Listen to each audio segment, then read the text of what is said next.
Durante milênios, os povos antigos sempre tendiam a temer ou venerar tudo aquilo que vinha dos céus. Estes eram seus deuses e seus demônios, suas figuras e descrições sempre representadas em suas paredes e pergaminhos, as quais podiam narrar as mais fantásticas e sombrias histórias, ou dar as instruções para o manuseio de feitiços poderosos. Entretanto, somente pinturas nas paredes e escritos em línguas mortas não eram as únicas formas que os antigos povos encontravam para enaltecer a natureza do sobrenatural e tudo aquilo que estava à sua volta. Os egípcios, por exemplo, construíram suas pirâmides para servirem como túmulos reais de seus faraós, imperadores que eram considerados como deuses na terra e que na morte se encontrariam com seu panteão, o que tornava as grandes estruturas verdadeiros portais para dimensões alheias à nossa, as irradiando com a energia do universo. Os nórdicos, por sua vez, possuíam seus próprios templos e santuários, os chamados de Hoth e Hog, onde também tinham contato direto com o divino e se viam protegidos do mal que pudesse cair sobre eles. Mas o principal ponto é: e se estes seres não fossem parte de um plano espiritual maior, mas sim criaturas de carne e osso que apenas manipularam os humanos para que construíssem meios deles próprios realizarem sua evolução, e ao invés de esboçar gratidão, apenas retribuíram com caos e desgraça? Não é de hoje que existem mitos acerca de seres vindos de dimensões alheias à nossa, ou mesmo de outros planetas, que vieram à Terra com intenções nefastas para a construção de monumentos com a finalidade muito maior do que poderíamos imaginar. Claro que, de um ponto de vista realista, é difícil de engolir. Mas, e se imaginarmos um cenário onde isso realmente foi assim, e que se nada fosse feito, nossa destruição seria iminente? O meu nome é Zeta, e sejam bem-vindos à Transmissão do Caído.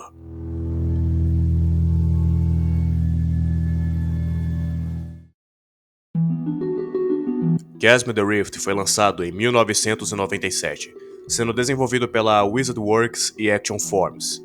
Yep, os mesmos responsáveis por Carnivores. Além de ter sido publicada pela GT Interactive, os mesmos que publicaram o excelente Blood, da Monolith. Sua origem vem da Ucrânia, resultado do trabalho de anos de dois estudantes que, assim como eu, eram muito fãs de Doom e que planejavam fazer um jogo inspirado em tal. Até que, após passar por diversas modificações, chegando até mesmo a ser um jogo da franquia Tron em certo ponto, Chasm the Rift, anteriormente chamado de Chasm the Shadow Zone, foi lançado com a proposta de competir com o próprio Quake, que na época era um verdadeiro sucesso indiscutível devido à sua revolução no 3D. Porém, mesmo que Chasm tenha tido um pequeno sucesso em seu lançamento, ele acabou caindo na obscuridade muito rápido, chegando até mesmo a ser chamado de um mero bootleg de Quake por revistas da época. Bom, ele não era nada apto a ganhar prêmios, mas ele se tornou apto para se tornar um vídeo para esse canal devido à sua temática sombria com monstros. Além de que, ele meio que tem um status cult entre os fãs de jogos de tiro, além de ter influenciado alguns dos melhores boomer shooters dos dias atuais, como Dusk e Horot, esse último que já tem vídeo aqui no canal. Bom, por muito tempo, ter acesso a esse jogo se tornou algo deveras complicado. Por ele rodar numa engine própria, ele estava restrito a apenas o DOS, precisando rodar em DOSBox para funcionar. Mas como quase ninguém tem paciência para configurar essa droga, Arton Panzerskreck-Kunz, não me pergunte porque ele tem o nome de um lançador de mísseis, criou uma source port chamada de PanzerChasm, se tornando o meio definitivo de jogar Chasm por muito tempo. Porém, ela apresentava vários problemas. Além de não ter tido seu desenvolvimento encerrado de maneira satisfatória, a source port por vezes não tocava as músicas, não renderizava certos pontos do cenário e deixava a hitbox tão zoada que certas partes do jogo ficavam injogáveis. Entretanto, em 2022, simplesmente do nada, Chasm ganhou um remaster que foi lançado para todas as plataformas possíveis, sendo essa a versão definitiva do jogo e que foi a que eu usei para esse vídeo. Antes de iniciarmos mais essa jornada, quero vos lembrar de se inscrever, deixar o like, compartilhar e comentar. Se possível, também peço uma doação de sua parte. Agora sim, venham comigo, vamos explorar Chasm the Rift. Our intelligence has received word of a disaster from one of the power stations. The last report on its status contained data showing a progressively increasing... A história começa no que parece ser um escritório militar improvisado, algo que se veria em cenários de guerra. Nessa sala há 3 pessoas. um general, um consultor técnico e o nosso protagonista, o qual é referido apenas como soldado. Sim, esse é um dos clássicos exemplos de jogos de tiro antigos onde o protagonista é referido apenas por um cargo. Nos é informado que uma estação de energia pertencente a este exército parecia estar passando por algumas anormalidades, visto que até um tempo atrás estava tudo ok. Porém, de uma hora para outra, os níveis de energia se mostraram catastróficos, como se algum tipo de sabotagem tivesse ocorrido. Então, eles deduzem que isso é obra dos Time Strikers, ou como foi bizarramente traduzido para nossa língua, os Cronosifos. Eu voltarei a falar deles mais pra frente. Mas em essência, os Time Strikers são seres de outro mundo que são detentores de uma tecnologia ancestral que os permite acessar qualquer período do tempo, normalmente com a finalidade de causar caos para benefício próprio, como a sobrevivência de sua própria raça. Parte de seus métodos não envolvem intervenção direta, mas por meio do que eu chamo de intercessores, que são a maioria dos inimigos que vamos encontrar. Lembrando que eles não são referidos assim no jogo, eu apenas os chamo assim para propósitos de roteiro. De qualquer forma, nossa missão é adentrar esse lugar e descobrir o que está vendo. Mas isso é um jogo de tiro dos anos 90, então nós sabemos que isso vai terminar em bala.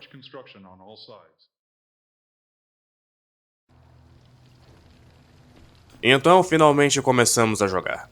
Olhando a primeira fase numa primeira vista, ele realmente parece um jogo bem simples. Os gráficos, apesar de claramente retrô, não são feios como em Jurassic The Hunter. Na verdade, eles são até que bem trabalhados dentro da proposta. Assim como elogiei em Horot, preciso dizer que esse jogo também acerta em sua atmosfera.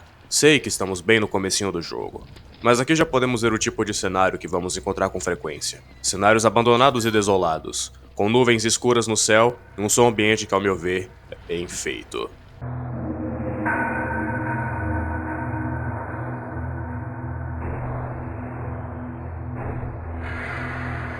Como primeira arma, temos essa espingarda com munição infinita. Ela é bem fraca, só serve para você conseguir dar cabo de alguns inimigos até que você encontre uma arma melhor.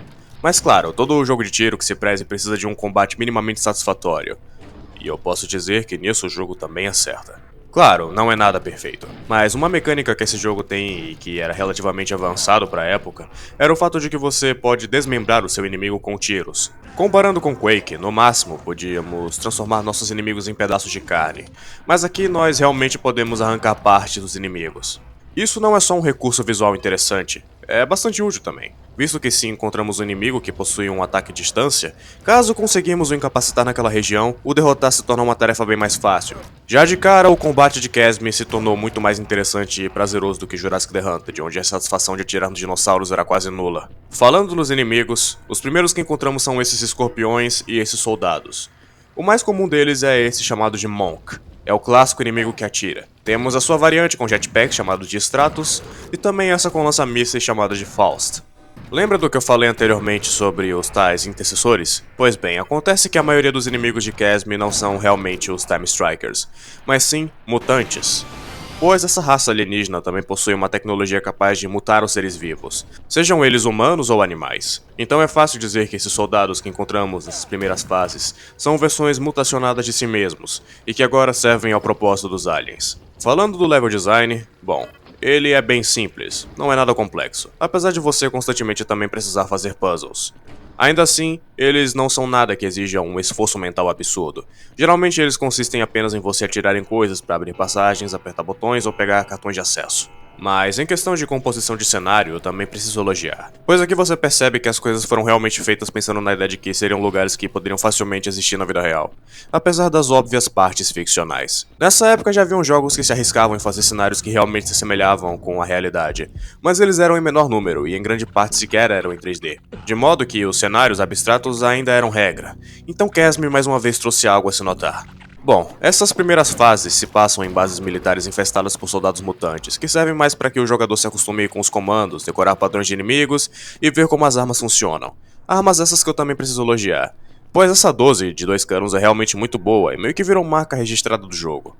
Mas as outras armas, como a minigun, a balestra de energia, o lança-granadas e o lançador de discos, também não ficam atrás. Um lançador de disco? São designs simples e efetivos. Mas claro que nem todos são flores, pois já nesse comecinho o jogo já mostra alguns problemas. Primeiro que o pulo do nosso protagonista é bem fraquinho e às vezes não parece funcionar quanto deveria.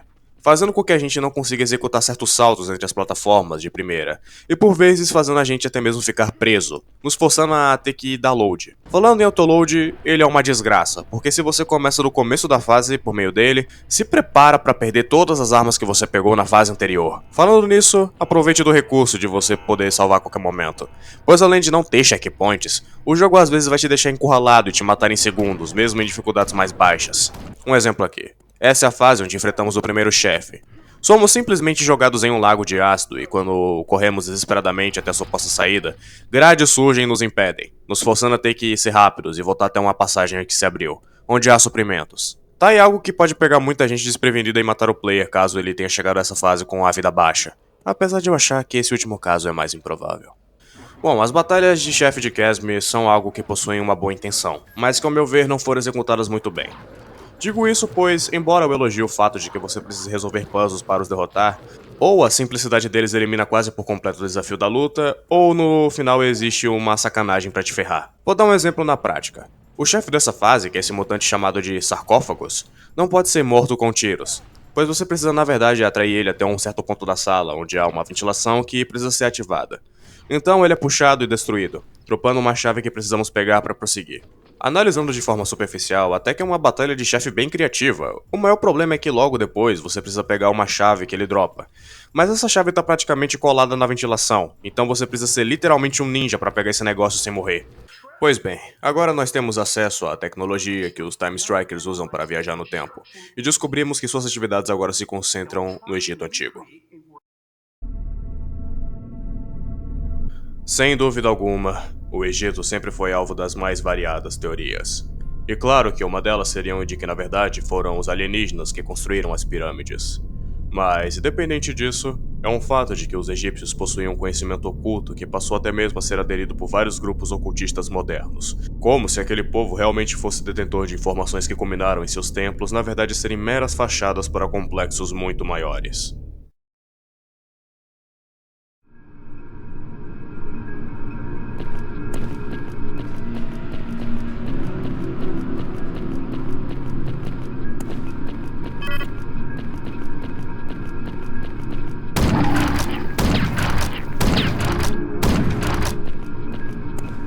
A lacração no mundo dos games. Definitivamente essas partes do jogo no Egito são as minhas favoritas do jogo inteiro. A mitologia egípcia é a minha favorita e sempre achei a arquitetura de seus templos fascinantes e felizmente o jogo mais uma vez se mostrou ter um level design bom o suficiente para nos deixar imersos em mais um ambiente nefasto que foi atacado pelos seres de outra dimensão. Ainda assim, devo dizer que os únicos inimigos que fazem sentido estar aqui são os escorpiões e os zumbis. Muito provavelmente cadáveres mumificados que foram reanimados pela tecnologia dos aliens. Pois fora isso, temos o Lion Man, literalmente os Homens-Leão, e o Gross, que são ogros que na verdade parecem ser mutações de homens das cavernas. Eu realmente não tenho nenhuma explicação acerca do Gross. Entretanto, eu posso pensar que os Lion Man têm um fundo de sentido. Milênios atrás, havia sim algumas populações de leões presentes no Egito, visto que esse é um país que pertence ao continente africano. Viu? Agora eu falei certo! Hoje em dia, esses animais praticamente não existem mais nessa região, mas eles estavam sim presentes na cultura daquele povo, principalmente na forma da deusa leoa Sekhmet, a mesma deusa da execrável série Castlevania Nocturne.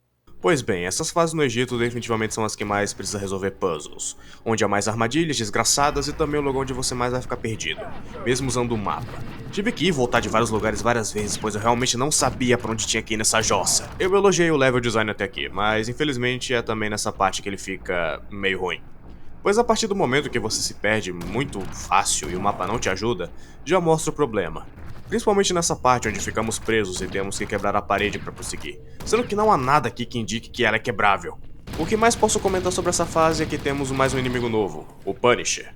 Praticamente um carrasco medieval que, assim como o Gross, eu não tenho a menor ideia do porquê ele tá aqui. Alguns inimigos mortos e puzzles resolvidos depois, finalmente avançamos e em pleno Egito nos deparamos com artes de pedra dos Anunnaki. Sei que isso pode parecer estranho, afinal, o que a mitologia suméria tem a ver com o Egito? Mas acredite ou não, até que existe uma lógica. Os Anunnaki são um panteão de divindades anteriormente adoradas pelo povo sumério e babilônico, descendentes de Anu, o deus sumério dos céus, e Ki, a deusa suméria da terra. Alguns sugerem que os Anunnaki e o panteão egípcio estão relacionados de alguma forma, como se até mesmo fossem os mesmos seres, mas visto de perspectivas diferentes de acordo com as crenças dos povos em questão. Por exemplo, o deus sumério Enki, conhecido como um dos Anunnaki, poderia ser comparado ao deus egípcio Ptah, ambos associados à criação e à sabedoria. Fora que, a prática de construção de pirâmides não era exclusiva dos egípcios, pois o povo sumério também fazia a mesma coisa. Entretanto, algo que eles também têm em comum são as conspirações acerca de alienígenas. Há quem diga que os Anunnaki são na verdade alienígenas que criaram os humanos, e que seriam os responsáveis por várias catástrofes narradas em textos antigos, chegando ao ponto de até mesmo os colocarem como os responsáveis pelo dilúvio bíblico. Então, acho que o fato de terem gravuras Anunnaki nesse templo deve indicar que no universo do jogo, estes seres sempre estiveram relacionados. O chefe dessas fases do Egito é um mutante presente no interior da Esfinge. Primeiro precisamos destruir a Esfinge e o libertar.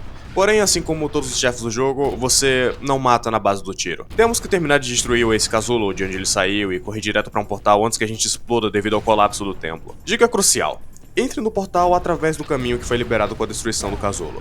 Pois se você for nesse túnel de ossos, você vai demorar mais e tem grandes chances de você morrer por não conseguir chegar a tempo. Bom, a nossa jornada continua para perseguir os Time Strikers. Dessa vez, somos informados que suas distorções temporais estão ocorrendo na Europa medieval, mais em específico, em vilas e castelos mais isolados. Os inimigos mais comuns que vamos encontrar nessas fases são javalis que... bom, são javalis, só que mutantes. Esses esqueletos com armaduras, os vikings mutantes e o inimigo que é praticamente o garoto propaganda do jogo, o Joker. Gaze, Batman. Gaze. Gaze, Batman. Gaze agora, Batman. Eu não quero ser apressado, mas já sendo, tenho que dizer que essas partes na Europa medieval são definitivamente as últimas partes realmente boas do jogo.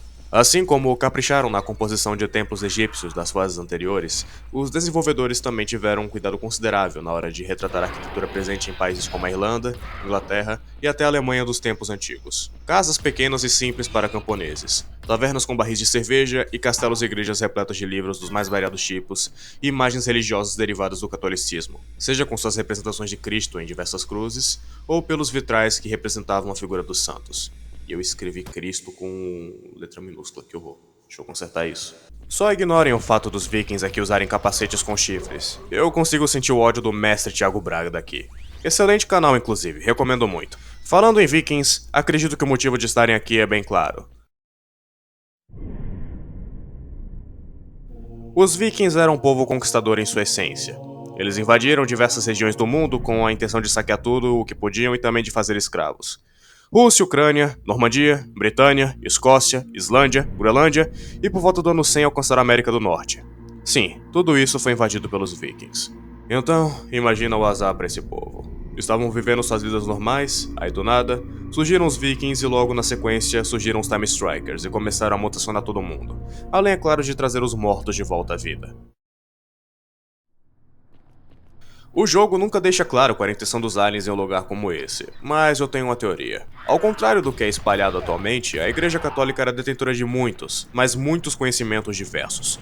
Então, eu não duvido nada que no universo do jogo, os católicos eram detentores de escritos que podiam fazer os Time Strikers aprimorarem sua tecnologia de alguma forma, ou mesmo de adquirir mais poder. Bom, acho que aqui já falei praticamente tudo de bom nessas fases. Só faltando mesmo citar que é aqui onde a gente pega essa arma que é tipo uma BFG do jogo, e enfrentamos um boss semelhante a um demônio, o qual derrotamos pressionando botões em forma de cruz, que abrem um compartimento no teto que libera a luz do sol direto nele, o destruindo.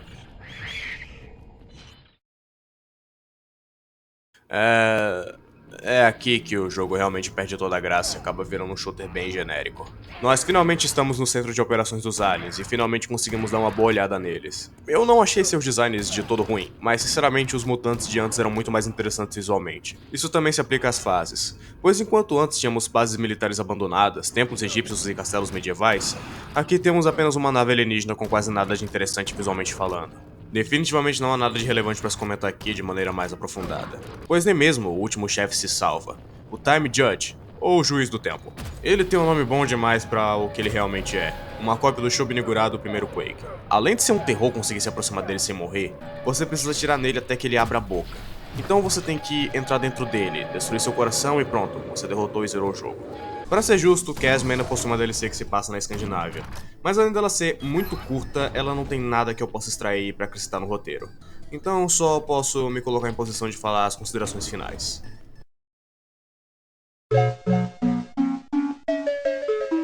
Chasm the Rift, pra mim, é um jogo bem sólido. Ele tem coisas realmente boas a oferecer. Um combate divertido e com mecânicas avançadas pra época. Gráficos simples, mas até que bonitos. Uma boa atmosfera e variedade de inimigos e armas. Mas seus defeitos também são muito claros, como o pulo que é fraco demais, o level design que às vezes é bem filha da puta, as batalhas de chefe que não empolgam muito e as últimas fases que realmente são bem genéricas. Uma coisa interessante a se falar é que, assim como o Jurassic The Hunted, eu zerei esse jogo com um pouco mais de 1 hora de jogatina. Mas diferente daquela atrocidade, essa 1 hora valeu a pena.